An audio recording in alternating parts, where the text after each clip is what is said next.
أعوذ بالله من الشيطان الرجيم. بسم الله الرحمن الرحيم. الحمد لله الذي كان موجودا قبل حدوث الأشياء ويبقى بعد فناء الأشياء. تفرد بالأولية والقدم وسمى كل شيء ما عداه بالفناء والعدم. كما قال عز شأنه كل شيء خالق إلا وجهه وكل نفس ذائقة الموت وقال كل من عليها فان ويبقى وجه ربك ذو الجلال والإكرام. سبحان من لا يخفى عليه اختلاف النيات ولا يعذب عنه معاصي العباد في الخلوات. سبحان الله الذي منه خلقة العباد وإليه المعاد.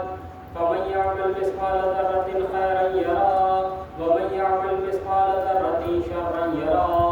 نشهد أن لا إله إلا هو الملك الذي لا ينازع في ملكه ولا يضاد في حكمه. يعذب من يشاء بما يشاء كيف يشاء ويرحم من يشاء بما يشاء كيف يشاء. تعذيبه المسيء عدل وعفوه تفضل. ونشهد أن محمدا سيد المرسلين وخير المبشرين والمنذرين صلى الله عليه وآله الهداة المهديين. من ركب سفينته نجا واهتدى ومن تخلف عنها ضل وغرق وهوى. أوصيكم عباد الله بالاعتصام بالتقوى فإنه حبل متين وعروة وثقى. ومن غدرتكم الموت قبل حلوله وإعداد العمل الصالح قبل نزوله وإعداد العمل الصالح قبل نزوله فإنه وارد واقع نازل. وإن تفروا منه وكنتم في بروج مشيدة. الله الله عباد الله فإن كل حي في الدنيا إلى فناء كل مدة فيها إلى انتهاء فواجبه كيف هذه الغفلة. وإنما نحن كرب منهم من أبناء السيل سيضرب عليهم قول الرحيل فيرتحلون أما قليل. وصفه متى إلى الغفلة ونحن في دار بالبلاء معروفا وبالغدر معروفا. لا يدوم أحوالها ولا يسلم نزالها. العيش فيها ممنون والأمل فيها معدوم. كيف لا تعتبرون وإخوانكم قد سلكوا في بطون البرزخ سبيلا وفقدت أجسادهم وعميت أخبارهم أبدا طويلا. أمدا طويلا جيران لا يتناصون وحيا لا يتزاورون. وغربته من بيت وحدتنا ومنزل وحشتنا ومهد غربتنا ومخرج غربتنا. ومصيبته ما أسرع الطلبة وأبد السفر وأقل الزاد. ونفسه إذا أسلمنا الأحباء إلى الملائكة الغلاب الشداد. وأذناه إذ انقطع ذكرنا عن خواطر الأحباء والأحباء. وأتى التي في كانوا وحسننا وتسرمت الآثار. فليبكي الباكون قبل أن لا ينفع البكاء. وليستغفرن عن الخطيئات التي تحول بين الأمهات والآباء. إن أحسن الحديث وأبلغ الموعظة كتاب الله. أعوذ بالله من الشيطان الرجيم. بسم الله الرحمن الرحيم. كل من عليها فان ويبقى وجه ربك ذو الجلال والإكرام. اللهم صل على محمد وآل محمد. تمام تعریفیں اس پروردگار عالم کے لیے ہیں جو ساری چیزوں کے ہونے سے پہلے موجود تھا اور ساری کائنات کی چیزوں کے فنا ہو جانے کے بعد بھی وہ پروردگار عالم باقی رہے گا جو ایسا پہلا ہے کہ جس سے پہلے کائنات کی کوئی چیز نہیں تھی اور اس نے کائنات کی تمام چیزوں کو وجود بخشا. پروردگار عالم کی شان میں مثال ہے، بے نظیر ہے. قرآن کریم میں خدا نے منان ارشاد فرما رہا ہے کہ کائنات کی ہر چیز فنا ہو جائے گی، ختم ہو جائے گی. یہاں تک کہ قرآن کہہ رہا ہے کہ کل من علیہا فان، کائنات کا ذرہ ذرہ فنا ہو جائے گا، صرف پروردگار عالم کا وجہ باقی رہے گا. خدا منان کی ذات مقدس باقی رہے گی. پروردگار عالم ایسا خدا عالم ہے کہ جو پاک و پاکیزہ ہے اور کوئی چیز پوشیدہ نہیں ہے، کوئی چیز اس سے پروردگار عالم سے چھپی ہوئی نہیں ہے۔ پاک و پاکیزہ ہے وہ پروردگار عالم کی ذات جس نے اپنے بندوں کو خلق کیا، اور خلق کرنے کے بعد خداوند عالم نے اس بات کو کہا کہ فَمَن يَعْمَلْ مِثْقَالَ ذَرَّةٍ خَيْرًا يَرَهُ وَمَن يَعْمَلْ مِثْقَالَ ذَرَّةٍ شَرًّا يَرَهُ، کہ جو ذرہ برابر بھی نیک اعمال انجام دے گا روز قیامت کو اپنے اعمال کو دیکھے گا، اور جو ذرہ برابر بھی برائی انجام دے گا قیامت کے دن پروردگار عالم سے اس کی برائی بھی دکھائے گا۔ پھر ارشاد ہو رہا ہے کہ پروردگار عالم جو کسی انسان کے ساتھ کبھی ظلم نہیں کرتا، کیونکہ خداوند عالم عادل ہے، اس کی رحمت بے مثال ہے، اور اس کی رحمت کا تقاضا یہی ہے کہ اس نے اس کائنات میں رحمت للعالمین حضرت محمد مصطفیٰ صلی اللہ علیہ اللہم صلی علی محمد وعلی محمد اس کائنات میں ہماری ہدایت کے لیے بھیجا، اور آپ کے بعد آپ کی آل اطہار کو ہدایت کے لیے اس کائنات میں بھیجا، جو کائنات کے ہادی ہیں اور خود بھی ہدایت یافتہ ہے۔ پھر حضور فرماتے ہیں کہ من رکب سفینتہ نجا، کہ جو میرے اہل بیت اطہار کی کشتی میں سوار ہو گیا وہ نجات پا گیا اور ہدایت پا گیا۔ ومن تخلف عنہا، اور جس نے ان سے تخلف کیا، جس نے ان سے اختلاف کیا، جس نے ان سے روگردانی کری، جس نے میرے اہل بیت سے منہ موڑا، پھر آپ فرماتے ہیں وہ انسان ضلع یعنی گمراہ ہو گیا، غرق ہو گیا، اور وہ انسان بہک گیا۔ آپ فرماتے ہیں اوصیکم عباد اللہ بالاعتصام بالتقوی، کہ اے اللہ کے بندو میں تمہیں اس بات کی وصیت کرتا ہوں کہ پروردگار عالم کی رسی کو مضبوطی سے تھامے رہوں، تقوی الہی کی رسی کو مضبوطی سے تھامے رہوں، کیونکہ تقوی الہی ایسی چیز ہے جو حبل اللہ المتین ہے، اور قربۃ الوثقیٰ کہا ہے۔ آپ نے فرمایا کہ اے اللہ کے بندو اس کائنات میں موت قدم قدم پہ تمہاری طرف بڑھ رہی ہے، اور کبھی ایسا نہیں ہو سکتا کہ تم موت سے فرار کر جاؤ، کیونکہ موت ایسی چیز ہے جو تمہارے پاس آ کر ہی رہے گی۔ موت سے کبھی تم بھاگ نہیں سکتے ہو، یہ نازل ہو کے رہے گی۔ اگرچہ تم بروج مشیدہ میں بھی چلے جاؤ، بڑے بڑے قلعوں میں بھی چلے جاؤ، پھر بھی تمہارے پاس موت آ کر کے رہے گی۔ آپ فرماتے ہیں اللہ عباد اللہ فإن كل حي في الدنيا إلى فنا، کہ اے اللہ کے بندو اس کائنات میں جو بھی آیا ہے اس کو ایک نہ ایک دن فنا ہو جانے والا ہے۔ وہ انسان ایک مدت کے لیے آیا ہے، اور جس چیز کی مدت معین ہو جاتی ہے اس کی مدت ایک نہ ایک دن ختم ہو کر رہ جاتی ہے، اور ایک دن ایسا آئے گا جب ساری دنیا تباہ و برباد ہو جائے گی، اس دنیا کو ختم کر دیا جائے گا، اور ساری کائنات کا حساب و کتاب لیا جائے گا۔ لہٰذا اس حساب و کتاب کی آمادگی، اس حساب و کتاب کی تیاری انسان کو کرنی چاہیے، کیونکہ آپ فرماتے ہیں یہ دنیا ایسی دنیا ہے جو دنیا ختم ہونے والی ہے، معدوم دنیا ہے۔ اس دنیا میں انسان کے لیے عیش و عشرت کو مضمون قرار دیا گیا ہے، مذمت کی گئی ہے کہ انسان اس دنیا میں صرف عیش و عشرت کے لیے نہیں آیا کہ آرام کرے، کھائے پیے اور اس دنیا سے چلا جائے، بلکہ پروردگار عالم نے جو اس کائنات میں انسان کو بھیجا ہے وہ مقصد کے تحت بھیجا ہے، اور انسان کی خلقت کا مقصد پروردگار عالم نے بیان کیا ہے کہ وَمَا خَلَقْتُ الْجِنَّ وَالْإِنسَ إِلَّا لِيَعْبُدُونِ، کہ ہم نے انسان اور جناتوں کو اپنی عبادت کے لیے خلق کیا ہے۔ اسی لیے حبیب کبریا نے ارشاد فرمایا کہ دیکھو ایک دن ایسا ضرور آنے والا ہے کہ جب قیامت کا دن ہوگا، اور قیامت سے پہلے ایک روز ایسا آئے گا کہ جو برزخ کا عالم ہوگا، جب انسان قبر کی منزل میں ہوگا۔ قیامت سے پہلے وہ منزل آنی ہے کہ جو برزخ کی منزل ہوگی، اور یہ برزخ کی منزل سخت بھی ہو سکتی ہے، آسان بھی ہو سکتی ہے۔ اگر انسان اس منزل کو آسان بنانا چاہے تو بنا سکتا ہے، ورنہ اگر انسان نیک اعمال انجام نہیں دے گا تو یہ برزخ کی منزل بڑی سخت منزل ہے، جس کے لیے اہل بیت اطہار نے، انبیاء اکرام علیہ السلام نے ارشاد فرمایا ہے کہ ہر انسان کو اپنی برزخ کا خود اہتمام کر کے آنا پڑے گا، کیونکہ برزخ کا عالم وہ عالم ہوتا ہے جس میں کوئی ناصر نہیں ہوتا ہے، کوئی مددگار نہیں ہوتا ہے، سب چھوڑ کر چلے جاتے ہیں۔ جس کے لیے انسان نے سب کچھ کیا ہے، جس کے لیے انسان نے مال و دولت کمایا ہے، جس کے لیے انسان نے عمارتیں بنائی ہیں، وہ اولاد بھی انسان کو قبر تک پہنچا کے چلی جاتی ہے۔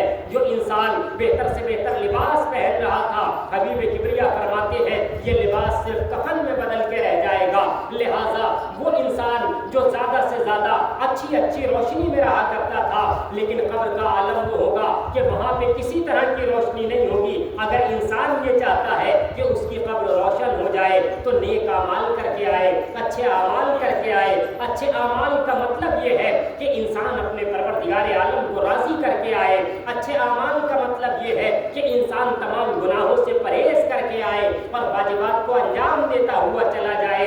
اگر انسان اپنے واجبات کو انجام دیتا چلا گیا، گناہوں سے پرہیز کرتا چلا گیا، تو اس کا مقصد یہ ہوگا کہ پروردگار عالم اس کی قبر کو نورانی بنا دے گا، اس کے چہرے کو نورانی بنا دے گا۔ جب قیامت کا دن ہوگا تو پروردگار عالم ایسے انسان کو کہ جس نے کوئی گناہ نہیں کیا ہوگا، جس نے واجبات کو انجام دیا ہوگا، اسے صفوف انبیاء میں کھڑا کرے گا، انبیاء کی صف میں کھڑا کرے گا، اہل بیت اطہار کے ساتھ شمار کرے گا۔ لہٰذا ہر انسان کو زیادہ سے زیادہ اسی بات پہ توجہ دینی چاہیے کہ ہم سے کوئی واجب ترک نہ ہو، ہم سے کوئی گناہ سرزد نہ ہو۔ بس بارگاہ الہی میں انسان کوشش کرتا رہے کہ کوئی ایسا کام انجام نہ دے لے جس سے اس کا مولا ناراض ہو جائے، جس سے اس کا خدا ناراض ہو جائے، جس سے اس کا پروردگار عالم ناراض ہو جائے۔ بس قدم قدم پہ انسان کو دعا بھی کرتے رہنا چاہیے کہ پروردگارا ہمیں توفیق عنایت فرما کہ ہم زیادہ سے زیادہ نیک اعمال انجام دے سکیں۔ پروردگارا ہمیں گناہوں سے بچنے کی توفیق عنایت فرما۔ پروردگارا ہماری عبادات کو قبول فرما۔ ربنا تقبل منا انك انت السميع العليم۔ بسم الله الرحمن الرحيم۔ والعصر ان الانسان لفي خسر الا الذين امنوا وعملوا الصالحات وتواصوا بالحق وتواصوا بالصبر۔ اللهم صل على محمد وآل محمد۔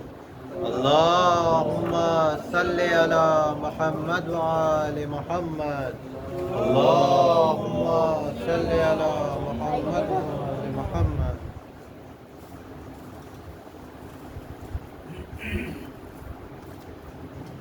لا حول ولا قوة إلا بالله العلي العظيم۔ أعوذ بالله من الشيطان الرجيم۔ بسم الله الرحمن الرحيم۔ الحمد لله الذي كان موجودا قبل حدوث الأشياء ويوم بعد فناء الأشياء تفرد بالأولية والقدم ووسم كل شيء ما عداه بالفناء والعدم كما قال عز شأنه كل من عليها فان ويبقى وجه ربك ذو الجلال والإكرام وقال كل شيء هالك إلا وجهه ثم الصلاة والسلام والتحية والإكرام على نبينا وآل نبينا اللهم اغفر للمؤمنين والمؤمنات والمسلمين والمسلمات الأحياء منهم والأموات تابع بيننا وبينهم بالخيرات إنك مجيب الدعوات إنك على كل شيء قدير۔ اللهم صل على محمد وآل محمد۔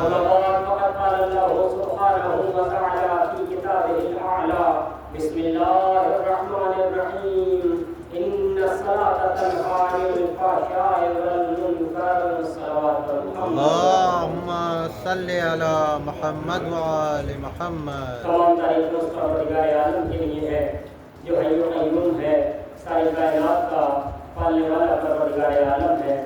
درود و سلام ہے نبی والے نبی علیہ الصلوۃ والسلام پر جنہیں اللہ نے ہماری ہدایت کے لیے منتخب کیا اور اس کائنات میں بھیجا۔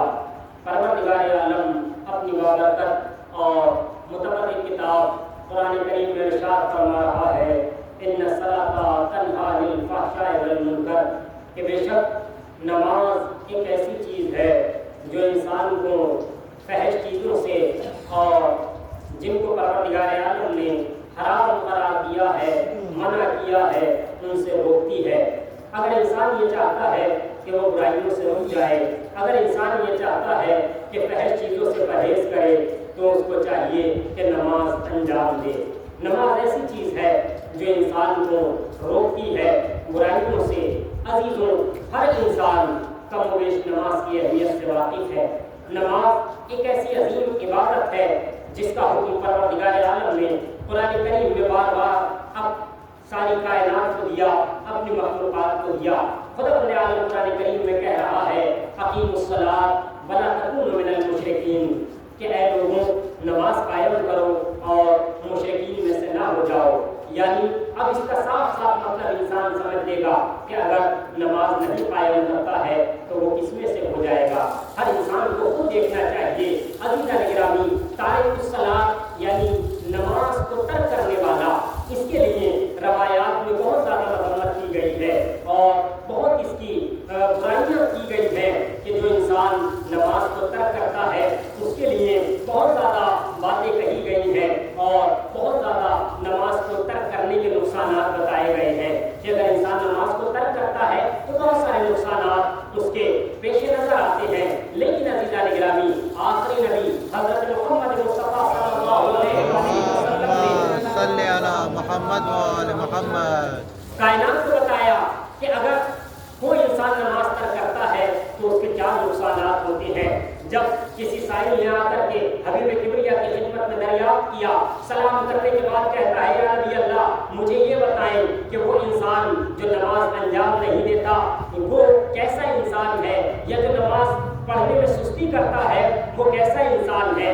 آپ نے فرمایا کہ وہ انسان جو نماز میں سستی برتتا ہے یا نماز انجام نہیں دیتا، خداوند عالم اسے 15 بلاؤں میں مبتلا کر دیتا ہے، یعنی 15 چیزوں میں، 15 پریشانیوں میں خداوند عالم اس کو مبتلا کر دیتا ہے۔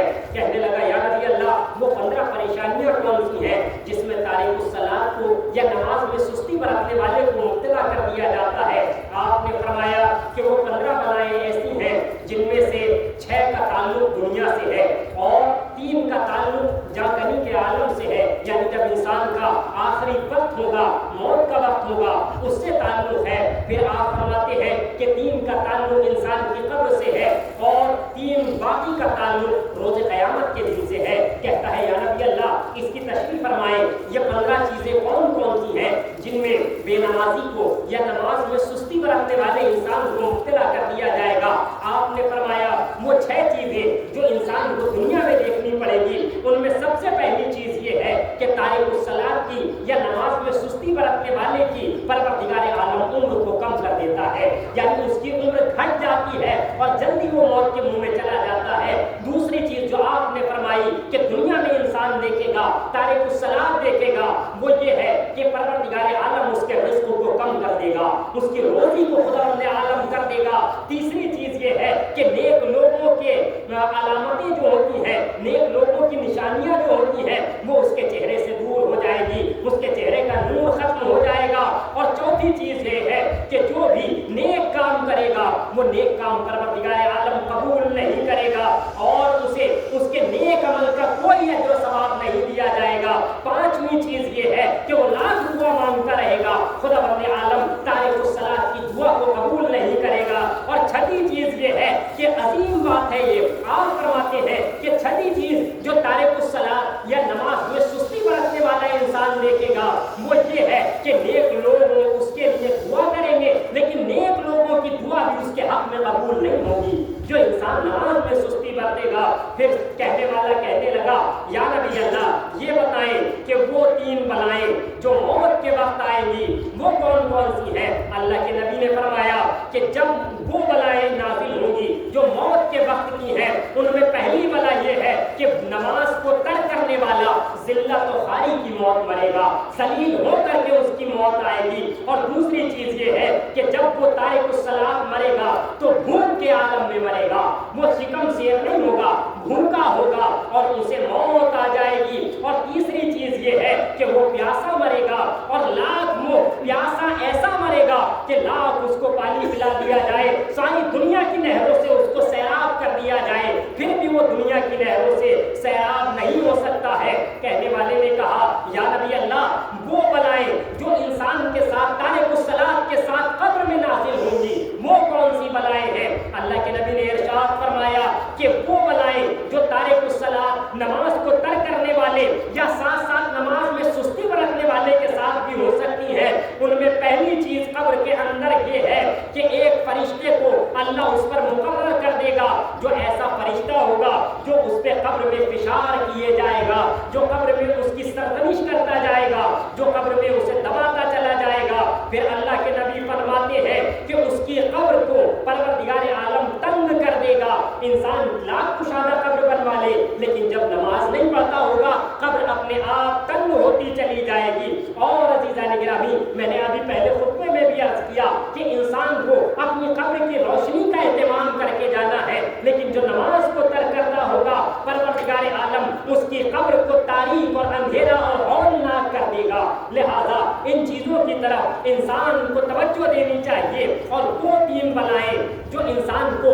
یعنی نماز کے ترک کرنے والے کو روز قیامت دکھائی دیں گی، وہ 3 بلائیں یہ ہیں کہ فرشتے اسے حساب کے لیے اس طرح کھینچ رہے ہوں گے کہ حساب کے وقت تمام لوگ اسے دیکھ رہے ہوں گے اور حیرت کر رہے ہوں گے کہ فرشتے کس طرح سے کھینچ رہے ہیں۔ تب فرشتے بتائیں گے کہ یہ وہ انسان ہے جو نماز کو ترک کیا کرتا تھا، نماز نہیں پڑھا کرتا تھا۔ اور قیامت کے دن دوسری بلا جو نازل ہوگی وہ یہ بلا نازل ہوگی تارک الصلاۃ کے ساتھ کہ جب سب کا حساب و کتاب کیا جائے گا، نماز چھوڑنے والے کا سب سے سختی سے حساب لیا جائے گا۔ اور عزیزان گرامی، اس دنیا میں آپ دیکھ لیجئے جس کا سختی سے حساب لیا جاتا ہے کس طرح سے لیا جاتا ہے، وہاں پہ حساب جب سختی سے لے رہا ہوگا اور اس حساب لینے والا پروردگار عالم ہوگا، پھر نہ جانے کیا ہوگا، یہ خدا بند عالم ہی جانے۔ اور تیسری چیز جو قیامت کے دن انسان اس میں مبتلا ہوگا وہ یہ ہے کہ خدا بند عالم اس پر رحمت کی نظر نہیں کرے گا اور اسے پاکیزہ نہیں کرے گا۔ اور یاد رکھیے گا کہ جسے قیامت کے دن پاکیزہ نہیں رکھا جائے گا وہ اہل بیت اطہار کے ساتھ نہیں ہو سکتا، چاہے جتنی عبادت کچھ بھی کر لے، لیکن نماز ترک کرتا ہوگا اہل بیت اطہار کے ساتھ نماز کو چھوڑنے والا کوئی انسان نہیں ہو سکتا ہے۔ عزیزان گرامی، پیغمبر اکرم نے، انبیاء اکرام نے، نبی اکرم نے بہت زیادہ تارک الصلاۃ کی مذمت کی ہے۔ عزیزان گرامی، نماز کو چھوڑنے ہی والا نہیں بلکہ نماز میں سستی کرنے والا، نماز کو ہلکا شمار کرنے والا، نماز کا انکار کرنے والا، یہ انسان بھی پروردگار عالم کی نظر میں مذموم ہے، اور خدا بند عالم اس کی بھی مذمت کرتا ہے۔ اور کتنی مذمت کرتا ہے عزیزان گرامی، وہ انسان جو نماز کو پڑھتا ہے لیکن نماز کو نماز کے وقت پر نہیں پڑھتا ہے، اس کے بارے میں آپ کی خدمت میں عرض کروں کہ کیا فرمایا ہے اللہ کے نبی نے، کیا حدیثیں بیان کی گئی ہیں۔ جب انسان ان حدیث کو سنتا ہے تو اس کے رونگٹے کھڑے ہو جاتے ہیں۔ عزیزوں، جب کسی شخص نے پیغمبر اکرم حضرت محمد مصطفیٰ صلی اللہ علیہ وسلم صلی علی محمد وآل محمد آگے پوچھا، یا نبی اللہ، ایسے انسان کا کیا ہوگا جو نماز میں سستی برتتا ہے، جو نماز کو ہلکا شمار کرتا ہے، نماز پہ توجہ نہیں دیتا؟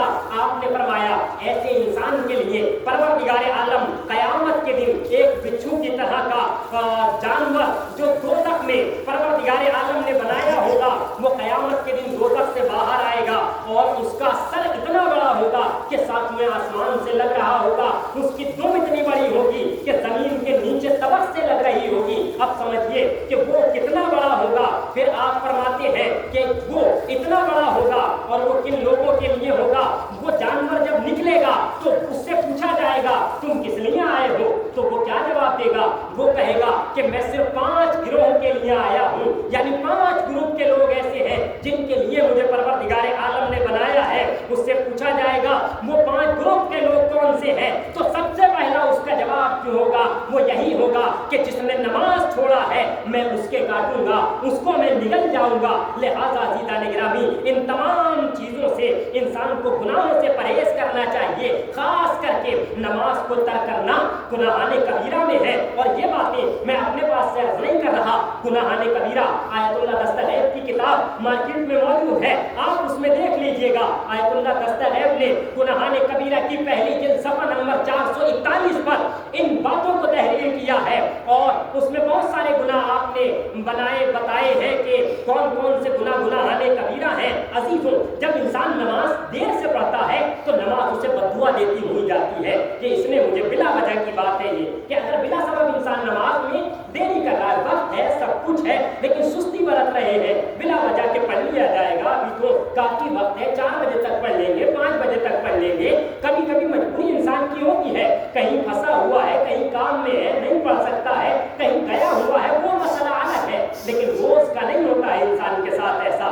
اب میں نے عرض کیا کہ اگر انسان دیر سے پڑھتا ہے تو نماز اسے بددعا دیتی ہوئی جاتی ہے بارگاہ الہی میں عزیزوں نماز یہ کہتی ہے کہ اس نے مجھے ہلکا شمار کیا ہے اس نے میری اہمیت کو نہیں سمجھا ہے پروردگار اس کی اہمیت کو نہ سمجھے عزیزوں مثال کے ساتھ واضح کر کے بات کو تمام کروں جیسے آپ کو کہیں بلایا جائے ہمیں کہیں دعوت دی جائے اب ہمیں محفل میں بلایا جائے ہم محفل میں جائیں اور محفل میں جانے کے بعد اب ہم دیر سے اگر محفل میں پہنچے ہیں دیر سے پہنچنے کے باوجود بھی ہمارے سامنے وہ کھانا لایا جائے جو اب سب سے آخر میں بچا ہے جس میں کچھ نہیں بچا ہے ٹھنڈا کھانا لایا جائے ہمارے سامنے اور بچا کچا لایا جائے تو ہم کیا کہیں گے کہ ہمیں اچھا کھانا دیا ہے ہماری کوئی عزت نہیں کی ہمارا کوئی احترام نہیں کیا ہمارا کوئی وقار نہیں سمجھا ہم تو فلاں تھے ہم تو اتنے قابل تھے ہم تو علامہ دہر تھے ہم تو فلاں تھے ہماری عزت نہیں کی ہمارا احترام نہیں کیا یہی چیز عزیزان گرامی نماز کو جب انسان دیر سے پڑھتا ہے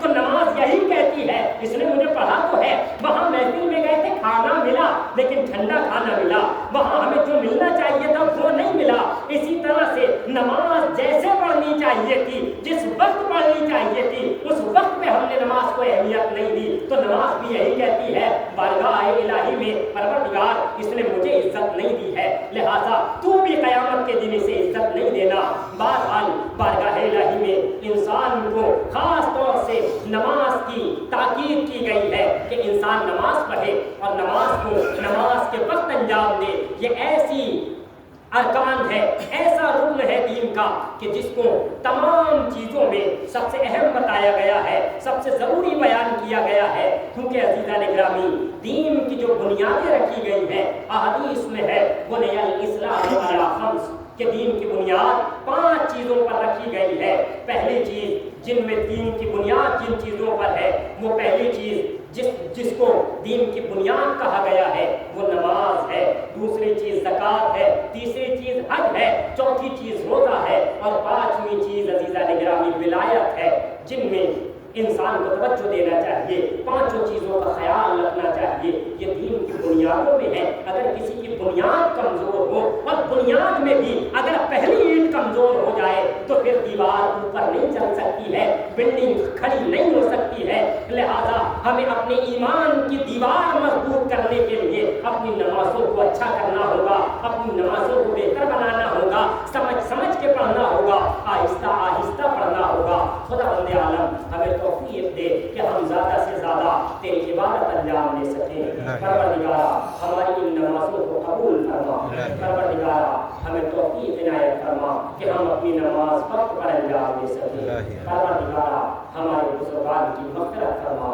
پروردگارا ہمارے بزرگان والدین کا سایہ ہمارے سروں پہ قائم دائم فرما پروردگارا ظلم و زیادتی کو اس دنیا سے نیست و نابود فرما پروردگارا پرچم اسلام کو سربلندی عطا فرما پروردگارا پرچم کفر و نفاق کو سرنگو فرما ربنا تقبل منا انك انت السميع العليم صلاة كثيرة متوالية متكاثرة على نبينا محمد المصطفى اللهم صل على محمد وآل محمد وعلى علي المرتضى والصديقة الطاهرة فاطمة بنت محمد اللهم صل على محمد وآل محمد وعلى الحسن والحسين عليهم السلام اللهم صل على محمد وآل محمد وعلى إمامنا زين العابدين ومحمد الباقر عليهم السلام اللهم صل على محمد وآل وعلى محمد إمامنا جعفر الصادق والمسير الخاتم عليهم السلام اللهم صل على محمد وآل محمد وعلى إمامنا الرضا ومحمد التقي عليهم السلام اللهم صل على محمد وآل محمد وعلى إمامنا علي النقي عليه السلام اللهم صل على محمد وآل وعلى محمد إمامنا حسن العسكري عليه السلام اللهم صل على محمد وآل محمد وعلى